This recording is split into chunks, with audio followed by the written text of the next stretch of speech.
Shalom para kekasih-kekasih Tuhan, kembali lagi berjumpa dalam program Suara Marturia, hari Selasa tanggal 14 Juli 2026.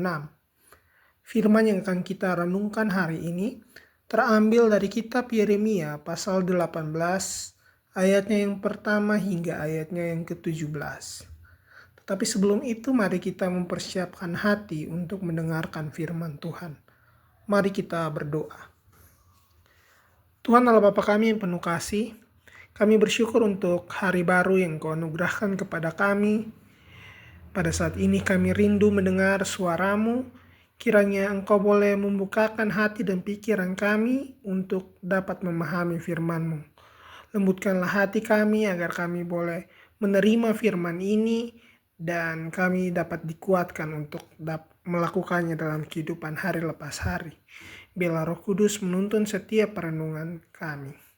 Di dalam nama anak Yesus Kristus, kami telah berdoa kepada Bapa di surga. Haleluya, amin. Kita membaca dari kitab Yeremia pasal 18 ayatnya yang pertama hingga ayatnya yang ke-17 di bawah judul perikop pelajaran dari pekerjaan tukang periuk. Firman yang datang dari Tuhan kepada Yeremia bunyinya, "Pergilah dengan segera ke rumah tukang periuk. Di sana aku akan memperdengarkan perkataan-perkataanku kepadamu. Lalu pergilah aku ke rumah tukang periuk, dan kebetulan ia sedang bekerja dengan pelarikan. Apabila bejana yang sedang dibuatnya dari tanah liat di tangannya itu rusak, maka tukang periuk itu mengerjakannya kembali menjadi bejana lain menurut apa yang baik pada pemandangannya. Kemudian datanglah firman Tuhan kepadaku bunyinya, Masakan aku tidak dapat bertindak kepada kamu seperti tukang periuk ini, hai kaum Israel? Demikianlah firman Tuhan. Sungguh seperti tanah liat di tangan tukang periuk, demikianlah kamu di tanganku, hai kaum Israel. Ada kalanya aku berkata tentang suatu bangsa dan tentang suatu kerajaan, bahwa aku akan mencabut, merobohkan dan membinasakannya. Tetapi apabila bangsa yang terhadap siapa aku berkata demikian telah bertobat dari kejahatannya, maka menyesallah aku bahwa aku hendak menjatuhkan malapetaka yang kurancangkan itu terhadap mereka. Ada kalanya aku berkata tentang suatu bangsa dan tentang suatu kerajaan bahwa aku akan membangun dan menanam mereka. Tetapi apabila mereka melakukan apa yang jahat di depan mataku dan tidak mendengarkan suaraku, maka menyesallah aku bahwa aku hendak mendatangkan keberuntungan yang kujanjikan itu kepada mereka. Sebab itu katakanlah kepada orang Yehuda dan kepada penduduk Yerusalem. Beginilah firman Tuhan, sesungguhnya aku ini sedang menyiapkan malapetaka terhadap kamu dan merancangkan rencana terhadap kamu. Baiklah kamu masing-masing bertobat dari tingkah lakumu yang jahat dan perbaikilah tingkah langkahmu dan perbuatanmu. Tetapi mereka berkata, tidak ada gunanya, sebab kami hendak berkelakuan mengikuti rencana kami sendiri, dan masing-masing hendak bertindak mengikuti kedegilan hatinya yang jahat. Sebab itu beginilah firman Tuhan. Cobalah tanyakan di kalangan bangsa-bangsa, siapakah yang telah mendengar hal seperti ini? Anak darah Israel telah melakukan hal-hal yang sangat ngeri. Masakan salju putih akan beralih dari gunung batu Sirion, masakan air gunung akan habis, air yang sejuk dan mengalir. Tetapi umatku telah melupakan aku. Mereka telah membakar korban kepada dewa kesia-siaan. Mereka telah tersandung jatuh di jalan-jalan mereka, yakni jalan-jalan dari dahulu kala, dan telah mengambil jalan simpangan, yakni jalan yang tidak diratakan. Maka mereka membuat negerinya menjadi kengerian, menjadi sasaran suitan untuk selamanya. Setiap orang yang melewatinya akan merasa ngeri dan akan menggeleng-gelengkan kepalanya. Seperti angin timur aku akan menyerahkan mereka di depan musuhnya. Belakangku akan kuperlihatkan kepada mereka dan bukan mukaku pada hari bencana mereka. Demikian pembacaan firman Tuhan. Saudara-saudari yang terkasih, firman kali ini menunjukkan bagaimana seorang nabi, Yeremia,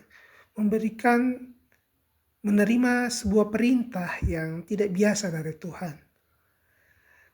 Tuhan kali ini tidak langsung memberinya sebuah penglihatan, tetapi Tuhan memintanya untuk bangun dan pergi ke rumah penjunan. Kenapa ke rumah seorang pembuat tembikar?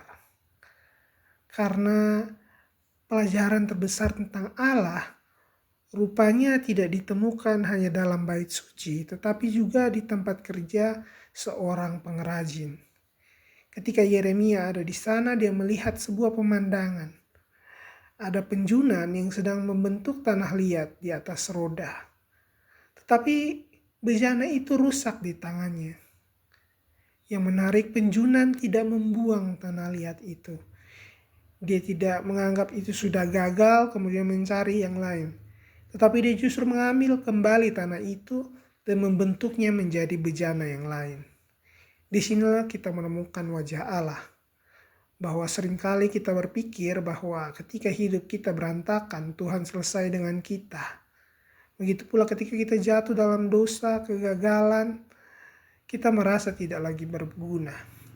Tetapi Allah berbeda, yang rusak tidak langsung dibuang, yang retak masih bisa dibentuk kembali. Itulah kasih karunia Tuhan yang lebih memilih untuk memulihkan kita daripada menghukum. Dia melihat kemungkinan ketika manusia hanya melihat kegagalan. Di ayat yang kelima hingga ayat yang keenam, Tuhan berkata bahwa tanah liat di tangan penjunan itu sama seperti kita di tangannya. Jadi tanah liat di sini dia punya sifat yang penting karena dia masih bisa dibentuk, masih bisa diubah. Selama teksturnya masih lembut, dia masih punya masa depan. Ini berbeda misalnya dengan batu yang lebih sulit untuk diubah bentuknya. Dia perlu dipahat, perlu dikikis. Tetapi tidak demikian dengan tanah liat. Ini menjadi pertanyaan bagi kita. Apakah hati kita saat ini selembut tanah liat ataukah hati kita sudah mengeras seperti batu? Karena kadang-kadang bukan Tuhan yang berhenti bekerja, justru kita yang berhenti mau dibentuk. Kita menolak untuk menerima nasihat, teguran, dan seruan untuk bertobat. Kita merasa bahwa jalan kita sudah paling benar. Padahal iman bukan hanya soal percaya kepada Tuhan, tetapi juga bersedia untuk dibentuk oleh Tuhan. Ayatnya yang ke-7 hingga ayatnya yang ke-10 menunjukkan bagaimana nubuat itu bukan takdir yang tidak bisa diubah. Di sini diungkapkan bagaimana Allah berkata bahwa jika suatu bangsa yang hendak dihukum bertobat, maka Tuhan akan menahan hukumannya. Sebaliknya jika bangsa yang dijanjikan berkat berbuat jahat, maka berkat itu bisa ditarik kembali. Artinya nubuat Allah bukanlah sebuah mesin yang berjalan tanpa memperhatikan respons manusia. Tuhan membuka ruang bagi pertobatan. Ini menunjukkan bahwa relasi Allah dengan manusia itu bersifat hidup dan dinamis. Tuhan tidak menikmati memberikan penghukuman. Dia selalu memberi kesempatan untuk kembali.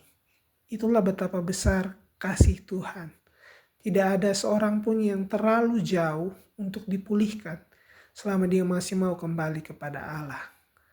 Ayat yang ke-11 sampai ayat 17 menunjukkan bagaimana bahayanya hati yang keras. Ini ditunjukkan lewat respons bangsa Yehuda yang sungguh menyedihkan.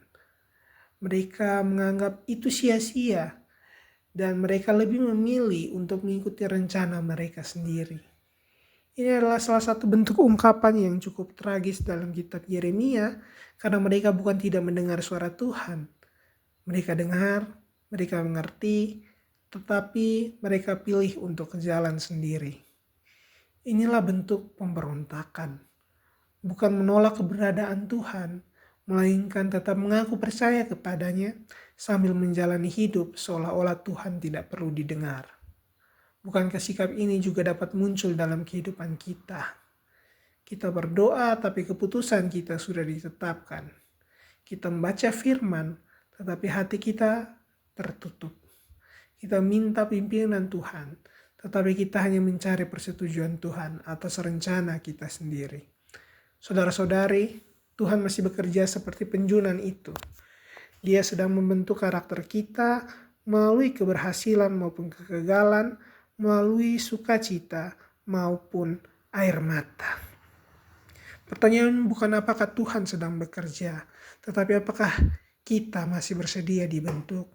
Untuk itu janganlah menjadi batu yang keras, tapi jadilah tanah liat yang lembut, karena di tangan Sang Pejunan Agung, kita masih bisa dibentuk. Karena hanya di tangannya lah hidup kita menemukan bentuk yang paling indah sesuai dengan kehendaknya. Amin. Mari kita berdoa. Bapa yang Maha Kasih, kami bersyukur karena Engkau Allah yang tidak pernah menyerah terhadap kehidupan kami. Ketika kami gagal, Engkau masih memberikan kesempatan dan mau membentuk kami kembali. Ketika kami jatuh, Engkau juga masih memanggil kami untuk kembali kepadamu. Ampunilah kami kalau selama ini kami menjadi keras, kami sulit untuk mendengarkan suaramu, enggan bertobat dan memilih mengikuti kehendak kami sendiri.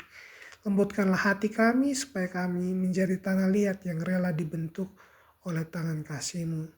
Kami menyerahkan seluruh perjalanan hidup kami ke dalam tangan-Mu, karena kami percaya bahwa rancangan dan bentukan-Mu selalu lebih indah daripada rancangan kami sendiri. Dalam nama Tuhan Yesus kami berdoa. Amin. Saudara-saudari, terima kasih sudah mengikuti renungan suara Marturia. Kiranya firman Tuhan hari ini mengingatkan bahwa Tuhan tidak pernah berhenti berkarya dalam kehidupan orang-orang yang bersedia untuk dibentuk olehnya. Jadi jangan pernah takut terhadap proses, karena di tangan Sang Penjunan Agung, kehidupan kita yang kelihatannya rusak bisa diubah jadi bejana yang indah dan berguna bagi kemuliaannya. Tuhan Yesus memberkati kita semua. Shalom.